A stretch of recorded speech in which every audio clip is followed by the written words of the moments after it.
Ma'asyiral muslimin muslimat, Bapak Ibu saudara-saudara sekalian, terkhusus yang kita hormati Wakil Ketua MPR Republik Indonesia Bapak Dr. Haji Mahyudin STMM, yang insya Allah dimuliakan dan dirahmati oleh Allah Subhanahu wa Ta'ala. Tersebutlah kisah ada seorang pemuda lagi berenang-renang di sungai. Dalam keadaan berenang, tiba-tiba ada buah yang mengalir di bawah oleh sungai. Sebuahlah itu buah apel. Dia makan. Begitu dia makan setengah, dia sadar, ini bukan saya yang punya, ini ada orang yang punya, dan saya makan, tidak saya minta izin sama yang punya. Lalu dia ingat hadis Rasulullah, siapa yang memasukkan barang haram ke dalam perutnya, hanya api neraka yang bisa membersihkan perutnya. Dia gelisah, waduh, mati saya makan buah haram. Lalu dia telusuri sungai itu, dia cari pohonnya ini, jalan-jalan menyelusuri sungai, dia dapat pohonnya. Wah, inilah pohonnya buah apel. Lalu dia cari yang punya kebun, jalan-jalan dia dapat yang punya kebun. Lalu dia berkata kepada yang punya kebun, ini punya kebun lagi bersihkan kebunnya, dan dia berkata, Assalamualaikum warahmatullahi wabarakatuh. Wahai tuan. Balik ini yang punya kebun, Waalaikumsalam warahmatullahi wabarakatuh. Tuan, kata Malik bin Ibrahim, ada apa? Saya dapat buah di sungai, saya sudah makan setengah, dan saya ternyata tidak minta izin sama tuan. Mohon maaf tuan, saya sudah terlanjur makan yang setengah, tolong halalkan yang setengah lagi, saya kembalikan ini yang setengah. Kata yang punya kebun, enak betul kau sudah makan setengah, kau kasih saya sisamu. Tidak mau saya maafkan kau, tuan maafkanlah saya. Dia bilang yang punya kebun, baiklah, saya maafkan kamu dengan catatan nikahi anak gadisku. Kalau bahasa Bugis, wak dampang ko tapi pubene anakku. Langsung dia bilang ini cowok Malik bin Ilham, alhamdulillah dapat gadis.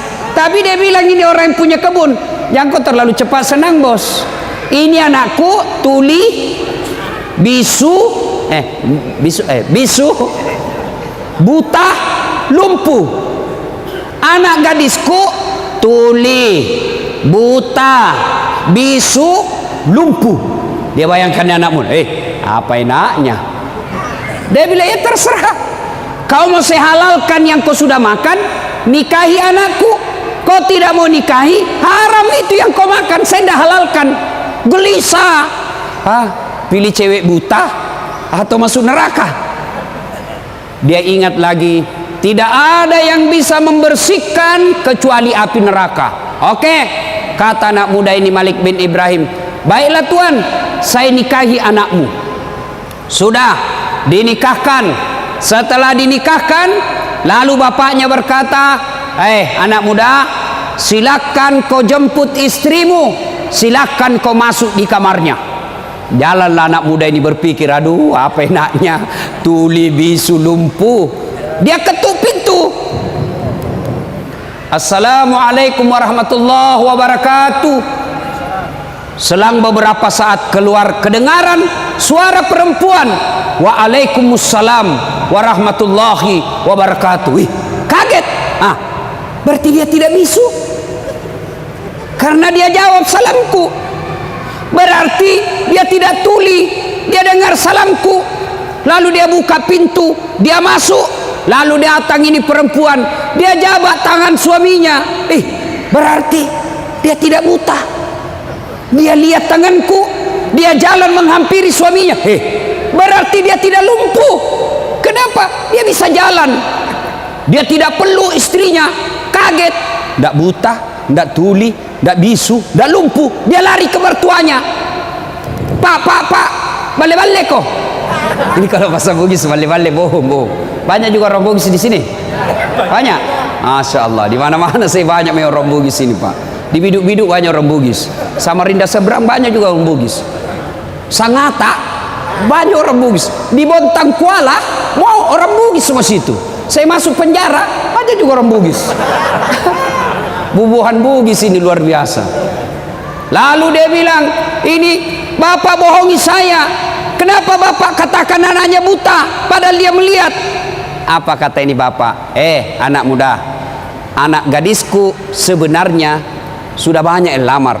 Saya katakan anakku buta bukan karena dia tidak melihat, tapi matanya tidak pernah melihat barang-barang haram.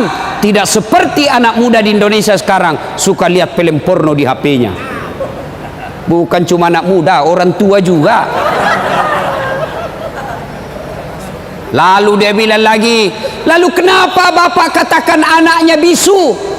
Anak muda, anakku saya katakan bisu bukan karena dia tidak tahu bicara, tapi mulutnya tidak pernah berbicara kecuali yang ada faedahnya, tidak pernah berbicara tidak ada gunanya. Tidak seperti ibu-ibu Indonesia, biar bukan urusannya dia gosip juga.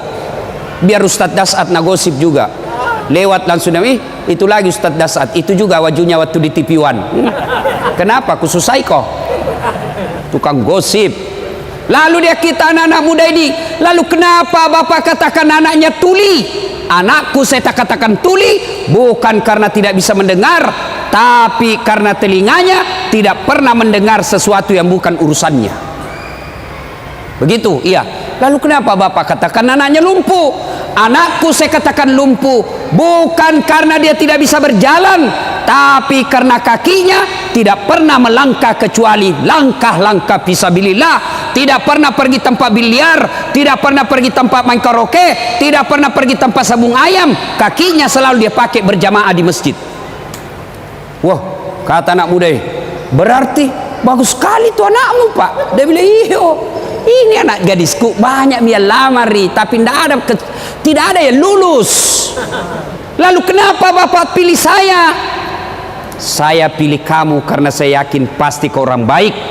Buah saja yang nyata-nyata sudah jatuh, yang semua orang pasti halalkan, kau masih takut. Berarti dalam perutmu, dalam darah dagingmu tidak ada barang haram mengalir dalam dirimu. Kamu pasti orang baik. Sudah anak muda, jangan banyak bicara. Masuk kau capai istrimu. Masuklah dia di dalam istrinya. Dia peluk, dia cium. Lalu apa kemudian yang terjadi? Silakan bapak sendiri bayangkan. 1 tahun kemudian lahir anaknya ini, Malik bin Ibrahim. Lahir anaknya Malik bin Ibrahim, lalu dia kasihlah nama anaknya Abu Hanifah. Apa tahu kan siapa Abu Hanifah? Abu Hanifah adalah salah satu imam mazhab yang sampai detik ini masih dipakai ilmu-ilmunya, masih dipakai fatwa-fatwanya. Bukan cuma di Indonesia, seluruh umat Islam di dunia memakai ilmunya. Hebat Abu Hanifah. Kenapa? Karena bapaknya terpelihara dari makanan dan minuman yang haram.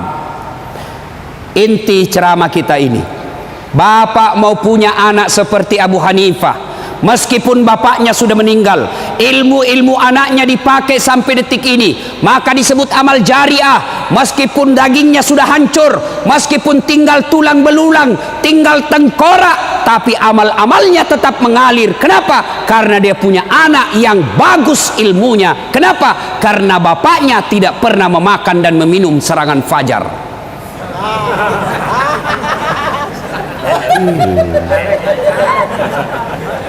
Diajak sosialisasi, ayo sosialisasi. Apa dia bilang? Wane piro. Pantas bapak berdoa 24 jam berdoa, tidak dikabulkan doanya. Kenapa? Ada serangan fajar dalam perutnya. Hati-hati Pak, rusak. Negara kita hancur gara-gara apa? Bapak memeras caleg. Caleg mau baik-baik, kita lagi yang peras. Bayangkan Pak, ada yang bilang habis duitku 2 miliar tidak terpilih. Apa ndak gila orang Pak? Coba kalau dia pergi kawin 2 miliar bisa 10 kali Pak. Nah Bapak Ibu saudara-saudara sekalian, Bapak mau tahu enggak bagaimana nasib Bapak nanti dikubur? Mau? Ibu-ibu mau tahu nasibnya ibu nanti ketika meninggal? Halo ibu, kalau ibu meninggal nanti siapa yang doakan ibu? Siapa? Suami. Pret, baru 3 bulan kawin lagi. Ada kawan saya menunaikan ibadah haji Pak, wah meninggal istrinya mendadak, bengkak matanya Pak, nangis. Lalu apa dia bilang? Ustadz, rasanya separuh jiwaku hilang, tidak bisa lagi aku teruskan hidupku Ustadz. Saya bilang hebat juga ini bapak, sayang betul sama istrinya. Beberapa bulan kemudian saya pergi jogging lapangan Karebosi Makassar, ada lagi perempuan di sampingnya, putih, muda, tidak pakai jilbab, seksi. Saya tanya, Pak, siapa dia? Dia bilang, istri baru Ustaz. Ayo, bapak-bapak, ketika bapak sudah di alam kubur, siapa yang doakan bapak? Siapa yang doakan? Istri, kawin lagi istri kita Pak. Siapa yang doakan kita? Anak. Saya tidak mau ambil contoh orang lain. Saya yang selalu saya doakan dalam sujudku, bukan saudaraku, bukan bosku, bukan rektorku. Siapa? Ibu bapak saya. Kalau bapak mau tahu nasibnya bapak dikubur, lihat anaknya sekarang.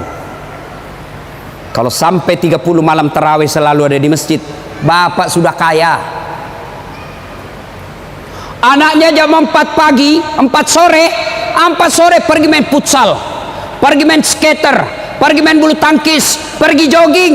Tapi begitu 5:30 buru-buru pulang ke rumahnya, lari masuk ke kamar mandi. Kenapa? Dia buru-buru mengejar sholat maghrib berjamaah di masjid. Bapak sudah kaya meskipun 30 tahun di Samarinda ngontrak-ngontrak. Jam 4:30 subuh bunyi gerendel di pagar besi, intip. Wah, masya Allah, ternyata anak bungsunya buru-buru ke masjid sholat subuh berjamaah. Bapak sudah kaya. Mau ndak punya anak yang baik Pak? Mau? Pasti mau.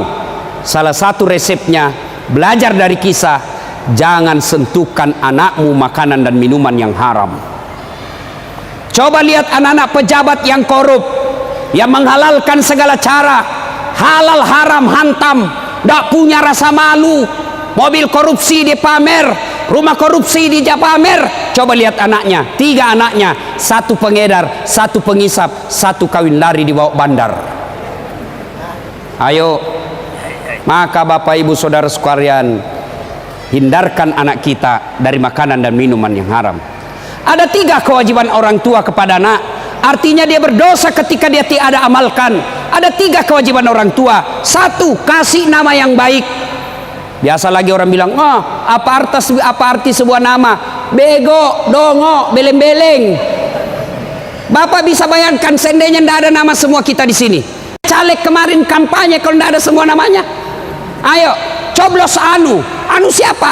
Anu yang pendek. Oh, banyaknya caleg yang pendek. Coba bayangkan. Dari nama, Bapak sebut nama orang, minimal saya 2 tahu. Apa? Agama dan sukunya. Begitu Bapak nama sebut Abdurrahman, 99% pasti Muslim. Tapi kalau disebut Bertus Titanus, pasti bukan Islam. Iya toh? 1 agama. Yang kedua, dari nama saya tahu suku. Begitu Bapak namanya sebut Ambot Dalle, tidak mungkin Madura, pasti Bugis. Tidak mungkin Jawa. Masa Jawa Ambot Dalle? Tidak mungkin lah. Margono, iya. Sutioso, iya. Jokowi, Jawa. Tidak mungkin. Siapa orang apa? Jawa Tengah. Siapa namamu? Ambo Upe. Tidak mungkin. Nama. Yang kedua, kewajiban orang tua, beri makan. Yang ketiga, didik. Dari 3 kewajiban orang tua, sayang 1000 sayang. Kita terlalu bingung dengan makannya anak tak. Kita terlalu cemas dengan perut anak kita. Padahal tidak ada orang yang mati gara-gara kelaparan. Masya Allah, Samarinda, tolong tunjukkan saya ada orang yang wafat meninggal dunia di Samarinda karena kelaparan. Tolong tunjukkan saya. Tak mungkin. Ingat Ibrahim alaihissalam diperintah untuk dakwah. Wahai Ibrahim, kau pergi dakwah. Kata Ibrahim, siapa yang ngurus anak saya? Gimana makannya anak saya? Allah berfirman, pecahkan itu batu di depanmu. Dipecahkan. Apa maksudnya? Pecahkan lagi. Kampak lagi 2 kali. Kampak sampai 3 kali. Pecah. Ibrahim alaihissalam mendapati ulat. Tahu ulat, Pak? Tahu ulat?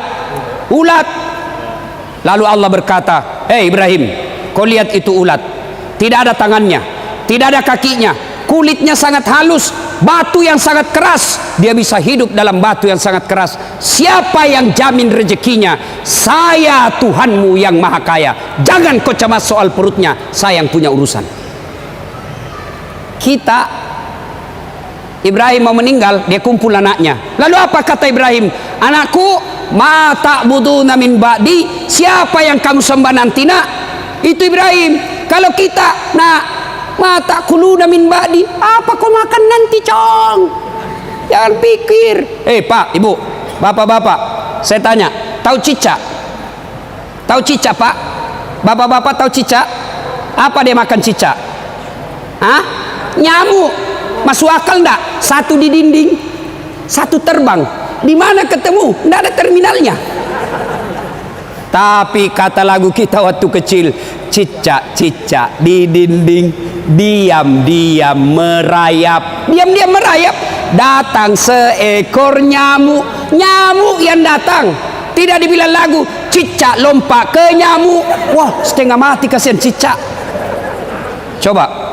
Maka Bapak Ibu sekalian, Ramadan Allah hadirkan untuk apa? Melatih umat Islam agar jangan kau kasih makan barang haram anakmu. Ramadan 1 bulan. Begitu pentingnya kita memelihara diri, begitu pentingnya kita memelihara perut dari makanan haram.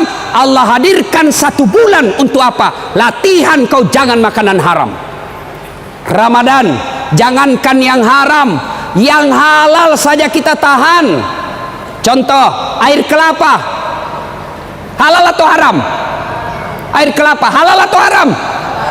Halal. Tapi jangan kau coba-coba jam 3 sore Ramadan. Offside kau, bos. Ayo, nasi halal atau haram? Halal. Tapi siang hari bulan Ramadan jangan coba. Alhamdulillah, kalau kita mampu berhasil melewati Ramadan. Tapi yang lebih penting, selesai Ramadan terpelihara diri kita dari makanan dan minuman yang haram. Jadi pedagang jangan menghalalkan segala cara. Pedagang dia tulis dagangannya asli padahal palsu. Hati-hati. Dia tulis bensin murni padahal dia campur minyak tanah. Begitu ditanya, kenapa kau tulis bensin murni, kau campur minyak tanah? Apa dia bilang? Istriku namanya Murni. Pret. Ayo, hati-hati Pak.